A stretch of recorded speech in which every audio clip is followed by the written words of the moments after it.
Hey everybody, I am Gina Bianca, life and business coach, salon owner, educator, mastermind mentor, and your host of the Gina Bianca podcast.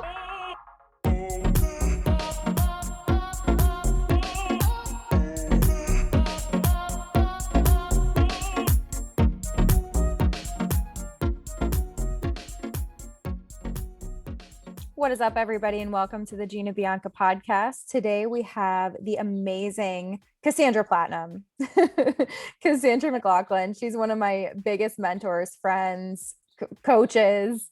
I've been following her forever, and she's just such an inspiration to me in color correction, salon ownership, business, everything. She's just incredible, and I've been following her for so many years and just have loved getting to know her in so many different ways. She's been a guest at the Network Salon as an educator. She has been a mastermind mentor, and she is just such an incredible person in this industry. So without further ado, Cassandra, welcome to the podcast. Hi, Gina. Thank you so much for having me. I'm so excited to be here with you. My pleasure. I love these episodes where we can just, I've been, I feel like I know you kind of well, like in a professional sense, right?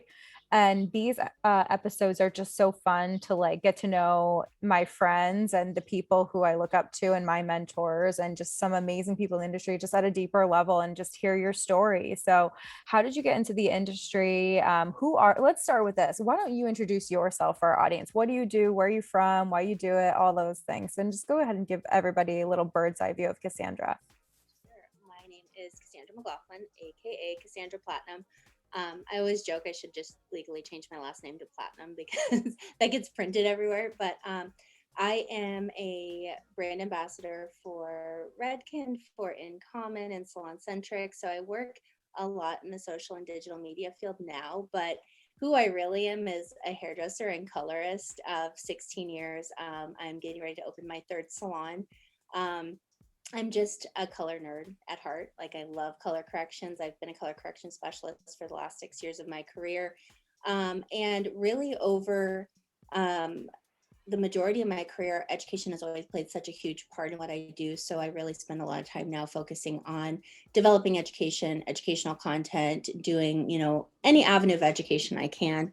And I also just recently got, this is a new thing for me, and I haven't talked about it much, but it's something that I'm excited about, and I'm going to see how it all kind of fits into the education. But I just got certified as a certified mindset coach in neurolinguistic programming, timeline therapy, and hypnosis. So I am really excited to incorporate some of that into my education. So that is who I am. I love it. I love it. That's amazing and good for you. And I just love how you're always growing and evolving, and it's what we do, and it's really, really important to continue evolving and expanding, and you can serve so many people doing that. So I'm just so happy for you, and I love to watch your journey. I can't wait to see what you do with that and learn even more from you. Thank you. Yeah, It's I think amazing.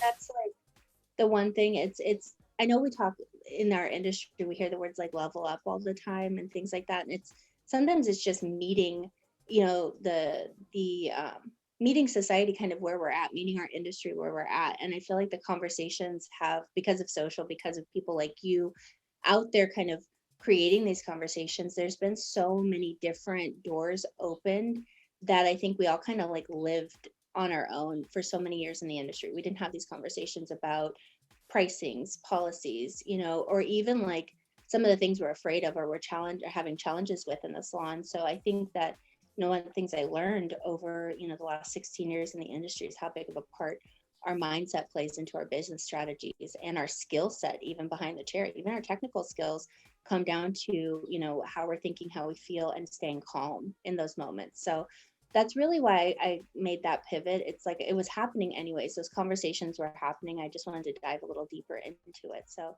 it's still very industry focused, and I think it's very relevant in our industry right now. So 100%. I love it. Well, how did you get into the industry? You said you've been a stylist for 16 years. How did you get into it? How did you get started?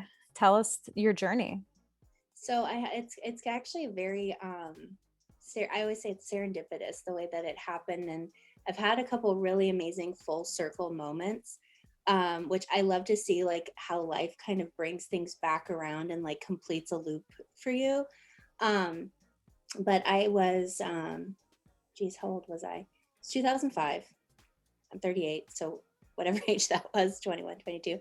Um, I was actually in college. I was in a private college in Tampa, studying English, and I was like 3 years in. And I was enjoying being a student. I love learning. I love language. I was actually studying to be to get what's called TESOL certified, teaching speakers of other languages English. And I was actually on the verge of accepting a job in Taiwan. I know it's kind of crazy, to teach English to native Chinese speakers. There's a lot of demand for that.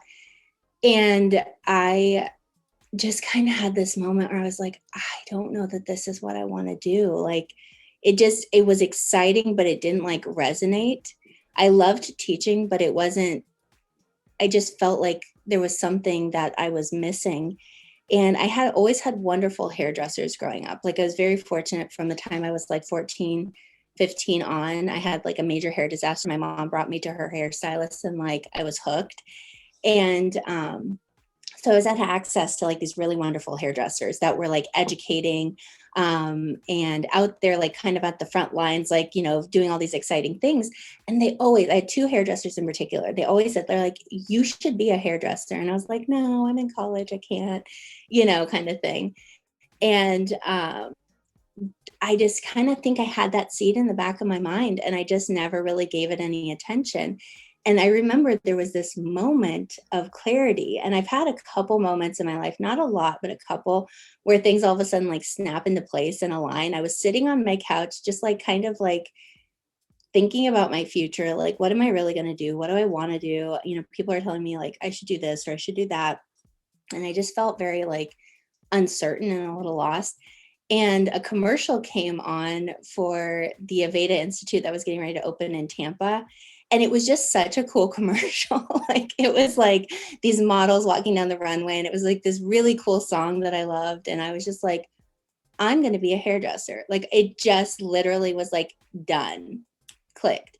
And there was not a lot of great schools in Tampa at the time. There was a lot of very small schools, but they were just very not attached to a brand. And I shouldn't say great schools. That's not even right. They just were, there was just not a lot of good choices in Tampa, as far as like there was just not a lot of schools there. And they actually were opening the Aveda Institute, and I was like, oh, okay. And so I went and took a tour of the Aveda Institute, and I was thinking about it, and it was great, but it was really far from my house. It was, you know, almost an hour and a half from my house. And I remember I had a hair appointment, and my hairdresser was like,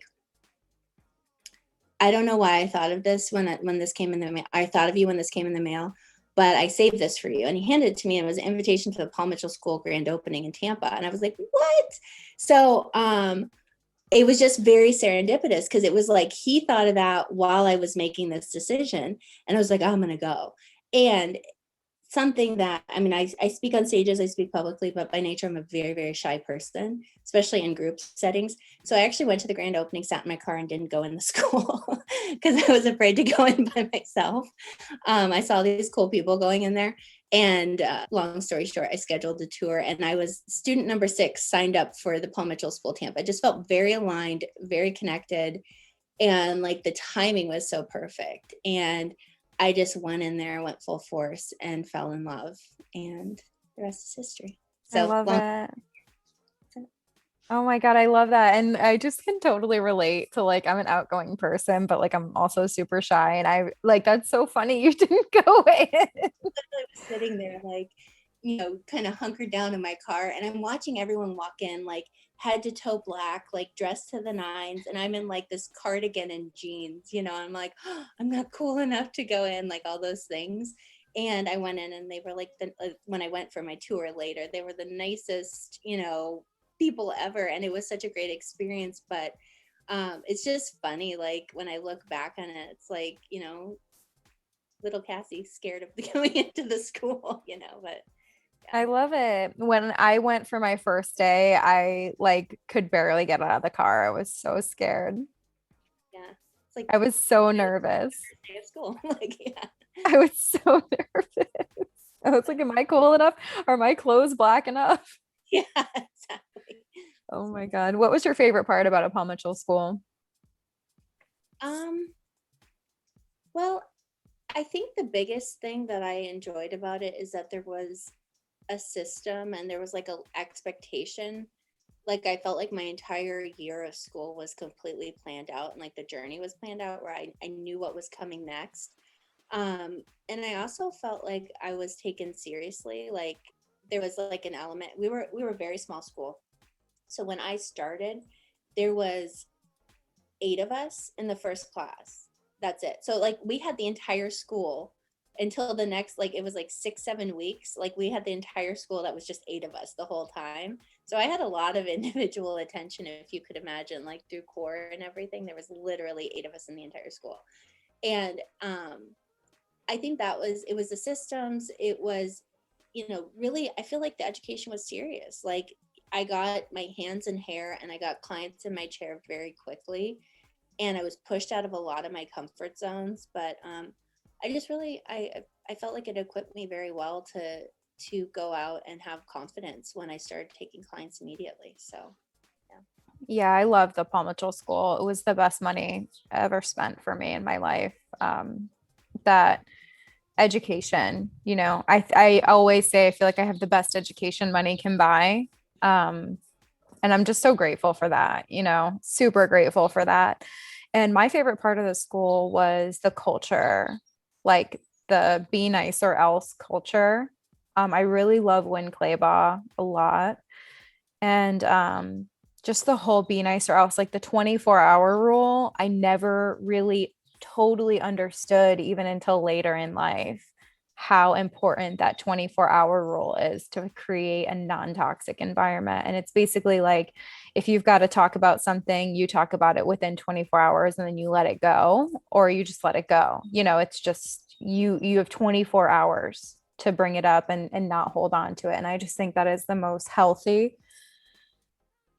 In salons, like you don't hold on to stuff forever. It's just like talk about it, get it out of your system and move on. It's just so It's so important.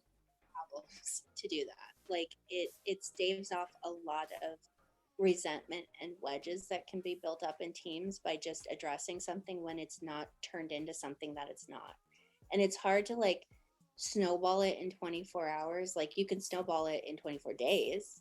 You can snowball it in, a year, but like it can be what it is if you address it within 24 hours. I totally agree. And there, when you were saying that, there's another one that I live by, but it didn't come immediately to mind, but it's go and asking as well. And I think those two, like if you approach the situation like without presumption on someone else's motivation or their mindset or where they're at, and just say, hey, what was going on? You said something kind of hurt my feelings or whatever it was, and you ask a question, again, that's something, those are two things I think that alleviate so much conflict in teams. Yeah. Good memory. Totally. I love it. I love it too. I love the Paul Mitchell School. I couldn't wait to get out when I was there. Like I loved it, but then like toward the end when I was in phase two, like yeah, I love phase two, but I was like, I'm just ready to go make this bread. Like I'm out of here. Like get me out of here. Um, but oh my God, we just had such great opportunities. I was actually at the Paul Mitchell School yesterday. My mentee, Alexandra at Blend Stations, follow her. She's my little mentee, and she taught her first class as a guest artist. That's awesome. Girl, I was crying like the day before. I was just like so happy for her. And, she did her presentation. People were clapping. One girl was like crying, came up to her and was just like, you inspire me. And it just to see her have that moment, like that place is an amazing place. And they were like, do you want to introduce yourself? I'm like, absolutely. Anytime I can get on a stage, let me up there. You know what I mean? So I go up there and I just gave them like this like 5 minute spiel about like, I was in these chairs and you can have anything that you want in this career. We're in the best freaking industry in the entire world. I don't care what anybody says. Even when times are weird, it's still the best place to be. And I'm just so grateful for that. Same. I think that's like anything, any moment like that where it comes full circle to be able to give back and say like, I did it, you can do it too. It's like, it just creates a sense of possibility. And if someone else has done it, then it's possible.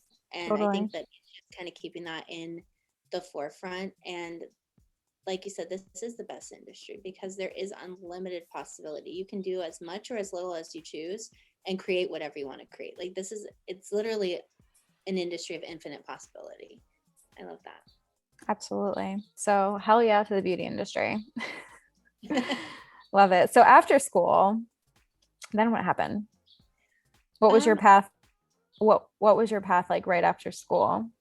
I actually started with a salon. This is not something I've ever really like talked about was my first salon experience because it was actually really traumatic and not great. And Well, if it's you're something. open to talking about it, I mean, this is a safe place. Yeah, absolutely. It's I I think I never really fully processed what truly happened because I was very excited to be there and I was in it, and I'm the kind of person like when I do a job, like I go 150% in with like blinders on, like let's go. And I assume everyone else has got the same mentality and the same like good intentions. And I was in a salon, and this was actually in hindsight a fantastic learning experience. It was just a little scary to happen right in the beginning of my career, but I went to a salon that had an established location and opened a new location, and the management was incredibly toxic, and I didn't know it at the time. I didn't know what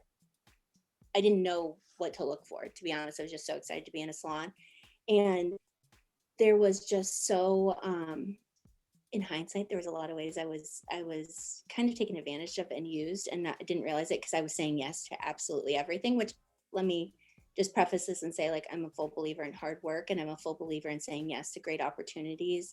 And there are opportunities to work for free that can benefit you in the long run. This was just full blown taking advantage of because I didn't know better. I was naive. Um, I had a manager that hid my cosmetology book before I was taking my test and gave it back to me after I took my test. I had a manager who would book other people's redos on my books and not pay me for it. I had a manager that put me in a brand new location, 4,000 square foot location by myself with no other hairdressers, and would just randomly put people on my books, take people off my books, and take money out of my check without me knowing. There was like a lot of really negative, toxic things that happened. And like, I was so naive, like no idea, no clue. And I just remember it was really kind of like my intuition in a way, or I'm like, I guess I shouldn't even say intuition because there was all these bad things happening that I didn't see, but I didn't know all these things were going on until afterwards. And I just remember just being like, it's not the right place for me. I got to do something different. And so I ended up leaving, and I was deciding, that's when I decided to actually move to Missouri after that. So I moved to Missouri and ended up opening my first salon in a small town, but that was kind of a longer process. But the first experience I had in the industry was actually really awful. And, but what I did learn at the end of it is I had so much confidence in myself and my abilities that I felt like I weathered all those. The manager actually that took my cosmetology book and hid it. I passed my exam with a 98% because I was resourceful and I went and found information. And I had no idea what happened to my book until afterward. After I took my test, she's like, "Oh, I found this," and another stylist said she took it. She hid it from you, and I was like, "Oh, Like, so that's." why? I have no idea. Like, I don't have any answers because she ended up getting fired before I left. Some But people are just so cruel. it was cruelty. I think that there is. And I mean, I hate to make these kind of presumptions because I don't feel like if you're not there, you can never understand the mindset of a person like that. But I think that like when someone comes in like happy, willing, eager, and driven, there's certain personality types that are threatened by that. I mean, they see that as an affront to their own space somehow when it really it had nothing to do with me. It was all her. But it was really it was really eye-opening because I'm like, I didn't see any of this happening. I'm like, oh, I must have lost my book. I would never have considered that someone took it. Never. And I've never like really even talked about this one because it's not something that's worth like giving a ton of airtime to. But the end of it, I will say that I realized just recently, I'm like, that really solidified my confidence in myself, because at the end of that, I'm like, I did everything I needed to do and I succeeded no matter what. And the end, so, but it was interesting. It was an interesting experience. And there was a lot of other things that happened, but it was a pretty rocky start to the Yeah. industry. And I love that you said I was resourceful. I love the quote, you don't need resources, you need to be resourceful. Yeah, absolutely. There's always a solution to something. That's what I've learned. There is always a solution. Sometimes it's not the easiest thing, but there is always a solution. That's probably why you're so great at color correction. I will stay on that until it gets where it needs to go. Yeah. I love it. I love it. So after that place, you obviously got the hell out of there. Yeah, I did. So I actually moved to Missouri. This was in 2008. Yes, 2008. Because I was actually just shy. I graduated school in 2006. So this would have been like maybe 2007, because I was just shy of the 2-year mark for my license. I was like at a 1.5 year mark of having my license at this point. I moved to Missouri, where my family was, and I was like, I just need a change. Like, I just want to go somewhere. And, I was young. I was like, time to move. And I actually couldn't get my license transferred between Florida and Missouri without going back to school for 300 hours. Come on. Yeah. And I don't know why. I made the decision. I was ready to go. And so I actually ended up going back to school in Missouri for 300 hours. And I went to a small school in a town called Springfield. It's a larger city, like maybe 150,000 compared to where I live, which is 12,000. But I actually went back to school for 300 hours, which was a totally eye-opening experience again, to go in the industry, work, and then go back to school. So, and then I ended up working for a salon in Springfield called AVBS, where I met Valerie Boss, who ended up being one of my biggest mentors early on in my career, and really changed the way I do hair. It gave me so much great information on color chemistry, and we ended up opening a salon together. So. Oh, amazing. And that's who you opened Platinum Tampa with? That's who I opened Platinum in Missouri with. So my first salon was Platinum in Missouri. Oh, okay. Wait a second. All right. So you opened your first salon with her. Yeah. Yeah. She must have been an amazing mentor. She was wonderful. We actually, in hindsight, I felt like we had so much time together, but we worked together. I worked as her assistant for about 6 months.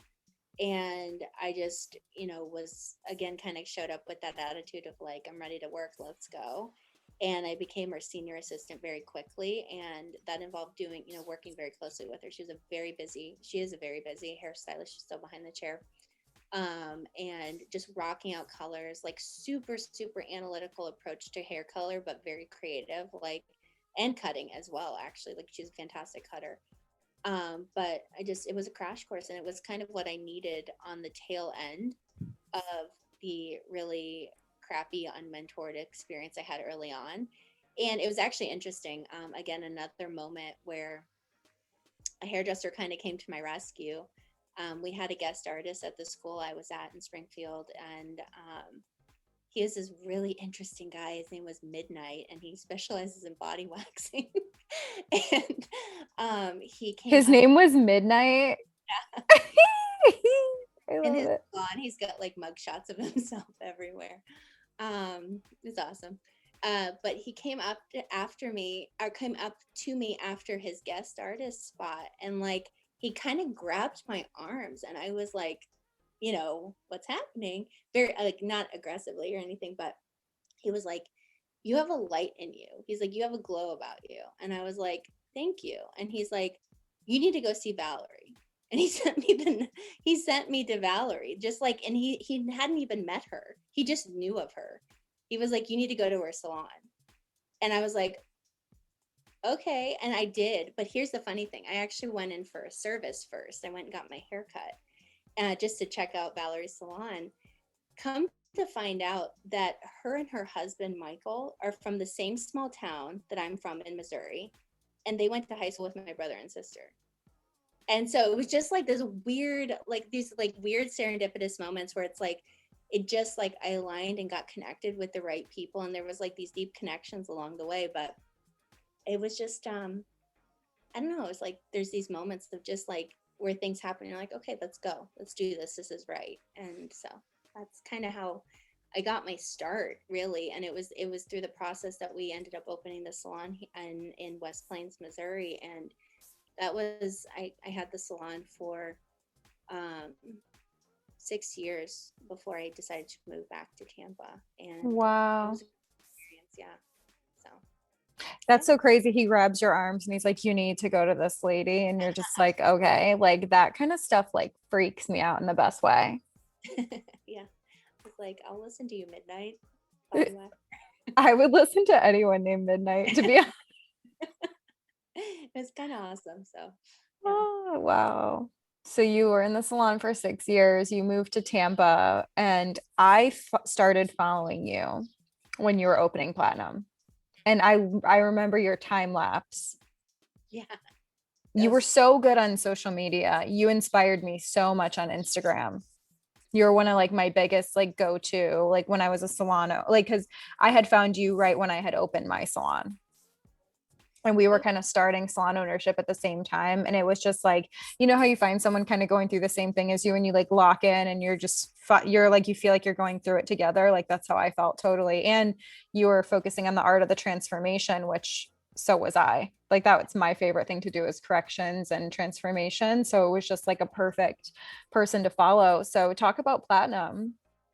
Yeah, that was it was such an amazing experience and an amazing time. And I feel like, you know, I'm a big believer in like there's seasons and then there's things in life that really like if you let them, they teach you such amazing lessons. And there was such amazing growth, amazing lessons, and amazing time in Platinum. And that kind of came again out of another tumultuous time.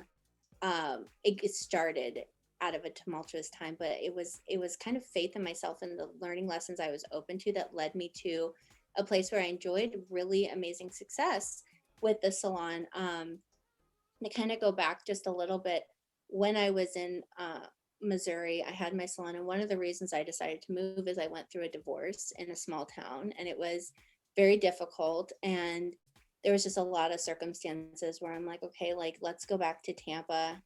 This is a great time. I kind of rehomed all my clients, and I ended up closing that salon just because it was time for me to shift out of the town. Sounds like I move a lot, but there's like extended periods of time between these. I'm 38, so I'm not in my 20s. So there is a longer time between this, but I ended up going back to Tampa, and I was actually in a very like a very, very, very low state, like probably one of the most difficult places I've been in my life. And again, this is something I've only just recently started talking about. So this is 2012. I went through a very difficult divorce. Very, very difficult. A lot of challenges came out of it. I was financially very in a bad state. Lost a lot of my money, lost a lot of my resources at the time. So I moved back to Tampa with the hope of just kind of starting over. I'm not afraid of starting over. I've never been afraid of like rebuilding something. Like I have full confidence that like I could build, you know, anything from the ground up.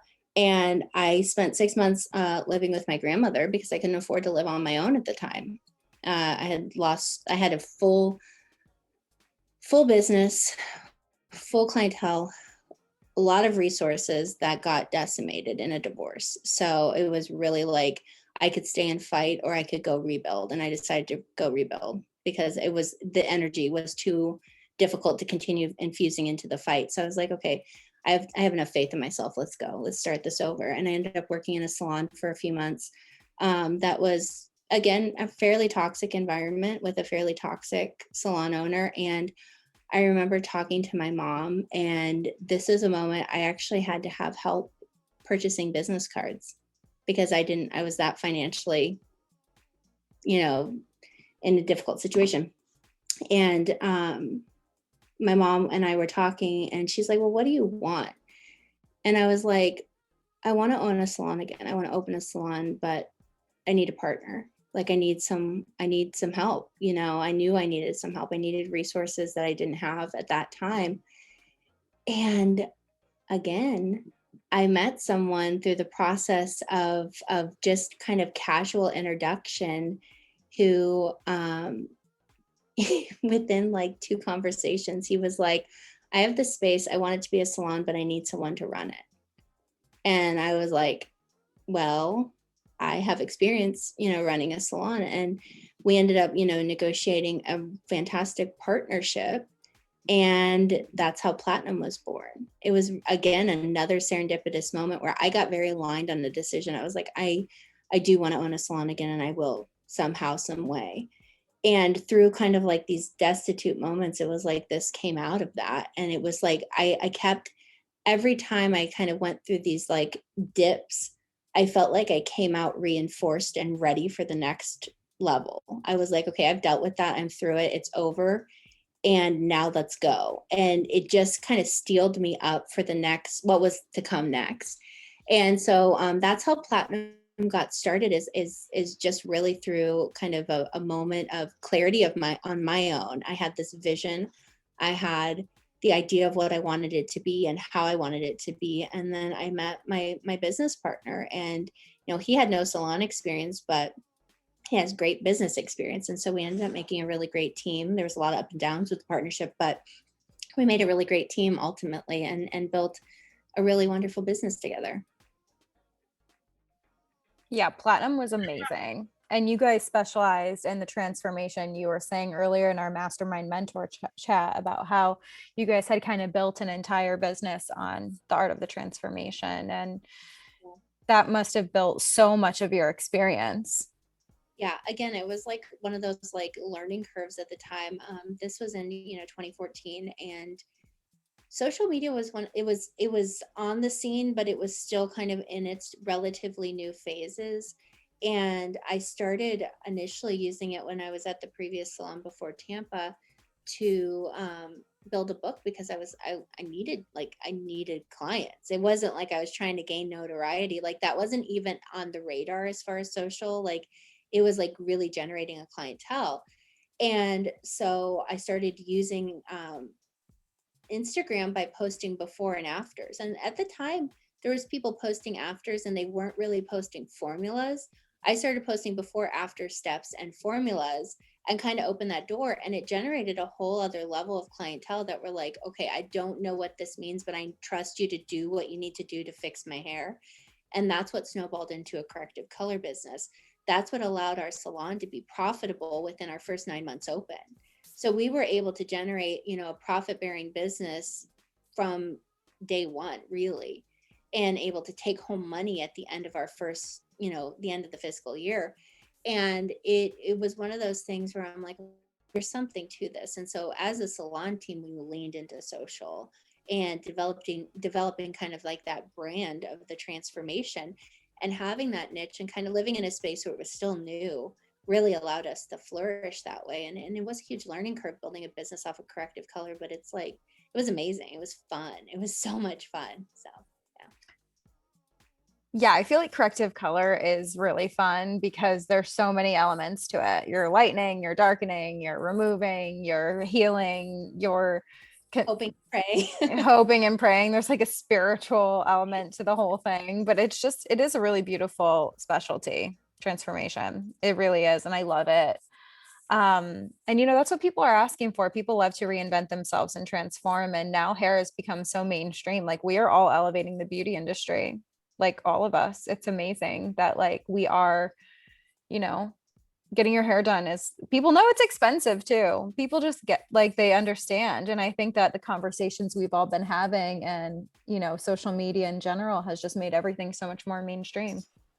Yeah, I think it started with the transparency on social, like being willing to talk about pricing and talk about things. I remember early on when I first started posting before and afters, I had some people that were, I would never have expected this from, but they're like, you know, that's not possible. You didn't do this. Like, you doctored the photo.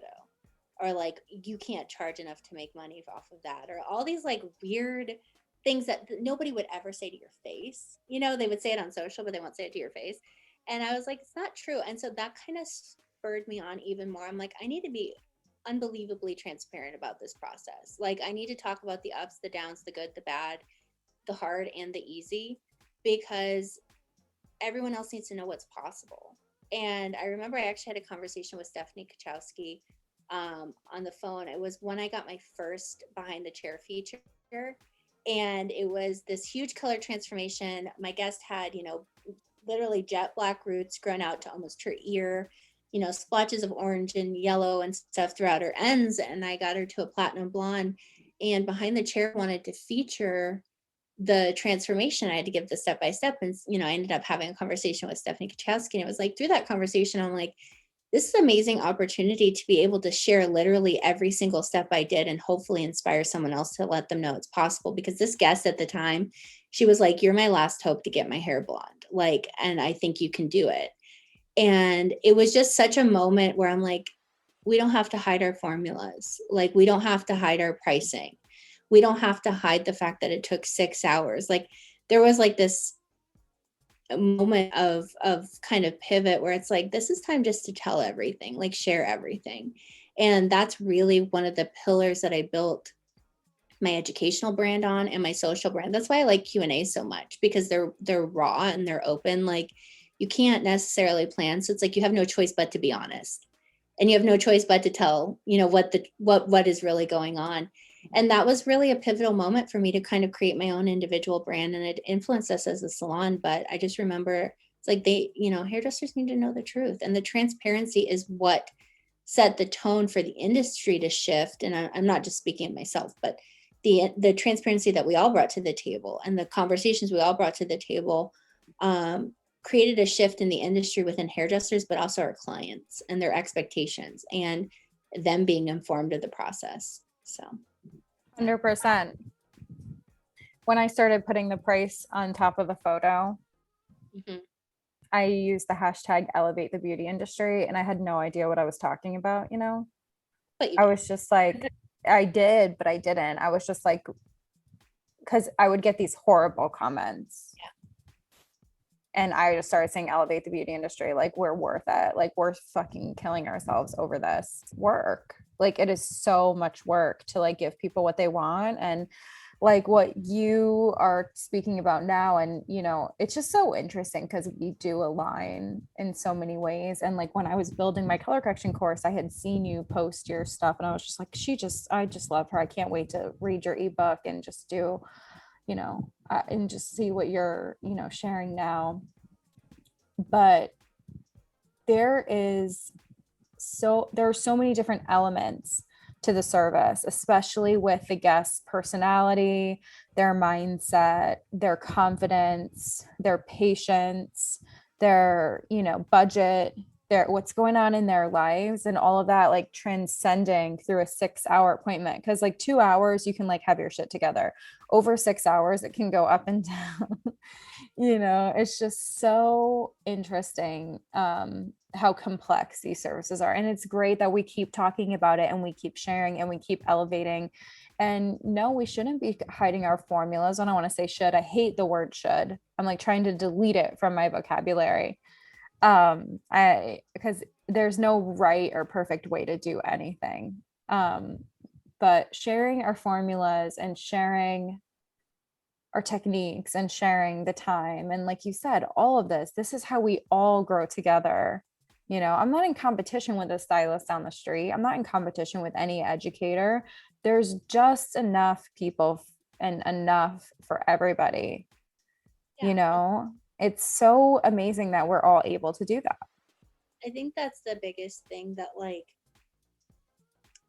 I think those of us that are having these conversations, it's like you have to get to that point of abundance excuse me, abundance and not scarcity. And like even with clients, like sharing a formula on social is not going to take clients out of your chair. What I actually discovered is the exact opposite.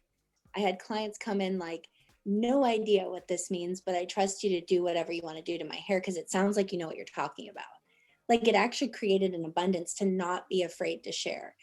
And I think that it took a group of us early on social to kind of have the bravery to step forward and be vulnerable and deal with some of the hate that came back the other way. Because I think, I mean, I had it early on, but I don't have much. But some of the resistance from other hairdressers, like either about talking about pricing or whatever it is, like it was this kind of almost like equilibrium that had to be established of like, no, I'm going to do this. Like, no, I'm going to share this. Like, you can say what you want to say, but I'm going to share this. And I think that the end result, though, is a deeper understanding and an elevated industry that kind of flew in the face of what the culture of the industry was up until that point. And I think there was, and there is, but a lot less now, some toxicity in the hairdressing industry that like a lot of us have pushed back against, like lack of boundaries, undervaluing, a lot of things that contributed to an overall culture of like low self-worth and low self-esteem. And a lot of the things that I think we've kind of, that there was some resistance around along the way is like, it's just changing the way things have been done and changing the attitude towards them. And I think that thankfully we're at a place where it's a lot more normal. But I remember when I first started talking about something like deposits and cancellation policies, I had someone I know very well and respect in the industry say that will never be normal. That is bad business practice. And you are going to run all your customers off. And I was like, not the right ones. And I just remember that very clearly. And I'm like, we will see. We will see. Like, and never look back. How difficult, like it is so challenging sometimes to like look at your mentors and even if they don't agree with you, but to just keep going forward and being that visionary. Robert Cromings, he's one of my biggest mentors, and he, was sharing, he's just like, I don't have to get paid when people say color bar. When you're a visionary, it doesn't matter what you get paid. When you're a visionary, it's about elevating and about like just what you're contributing to the industry. Like it's your legacy pretty much. And I was just like, damn. And it's like really just like inspiring to stay on the path and believe in yourself. You know what else he said to me once? And it was like the best thing I've ever heard. He was like, send me the podcast. I like to listen to myself for inspiration. Love that. And I was just like, talk about having a message that you are listening. Like you talk about dialing in a message. And like, so I never listen to my podcast, especially my solo ones. Cause I'm like, oh, it's like listening to a voicemail, like your voicemail. Yeah. But I started listening, to my lives and stuff and just listening and just being like, taking it in, like how other people take it in. Cause I'm just speaking, you know what I mean? And just when you're a visionary in this industry, even if people are like, no, like I get horrible comments, I get horrible DMs sometimes, I get people saying like to stop what I'm doing. I get people telling me I'm nobody to be saying what I'm saying. And, it's like, it's really hard to tune out sometimes, but like when you have a message and when you're a visionary in this business, you just keep going and you will make an impact. I always, anytime I hear something that is kind of opposite of what I think I should, or like something that's against what I'm doing, or something that's, saying, stop, don't do this, think about this. I always take a minute and just try and examine it. Like I try and examine one, where it's coming from. And then I also examine the individual it's coming from. It's like, what is their limiting belief that they're trying to put on me right now? And is it worth considering, or is it worth saying, thank you so much for your feedback and turning around and moving on? And most of the time it's the latter, because there is this sense of like fear that comes with someone else saying, stop, don't do this, don't go there. It's like they're imposing their fear on you, and you have to determine if that fear is valid and worth taking on. And most of the time it's not. And I remember an early this actually goes back to Robert too, which I've been very fortunate to have a lot of time with him and be mentored with him when I was working on stage with Paul Mitchell. And there was something, I think it was Serious Business, his CD set, and there was something on there about being a fearless hairdresser. And I don't even remember the full context. I just remember attaching to the idea of being fearless. And as a shy person, I remember feeling, I'm like, I want to be fearless. I don't know what that looks like for me, but I want to be fearless. So I always had that mentality in the back of my head.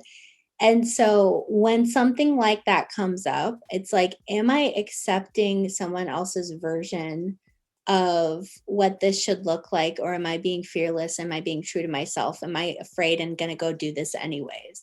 And usually the visionaries are the ones that feel the fear and move forward anyways. Like they'll move forward. Courage. Yes, exactly. I actually just gave a talk called Courageous Leadership, and it was centered around bringing the idea of courage or strength of heart to what we're doing. And I think courage is one of the most important values to bring to the table when you're trying to make a change, whether it's a change someone else sees or doesn't. Like courage, it takes courage to create shift and create change and to show up. And it's fine if someone wants to challenge that, but it's up to you whether or not you choose to accept it. And I think that that's one of the biggest things to remember, is that you don't have to take on someone else's idea just because they choose to share it with you. And I think social is a great learning lesson for that. Like you cannot take on everything everyone else says. 100%. I love it. So salon 1, salon 2, and now what are you up to? So salon 3, it's kind of like a hybrid scenario. I really just took where I was at in my career, and I built something that was exactly what I want to do and how I want to spend my time. I do a lot of brand work, coaching, and consulting now. That's the majority of my time. I help develop education for brands. I help kind of behind the scenes, a lot of things that are not front and center, which is kind of fun because I can see like the fruits of my labor, and I'm like, no one actually knows I did that, which is, it's kind of cool.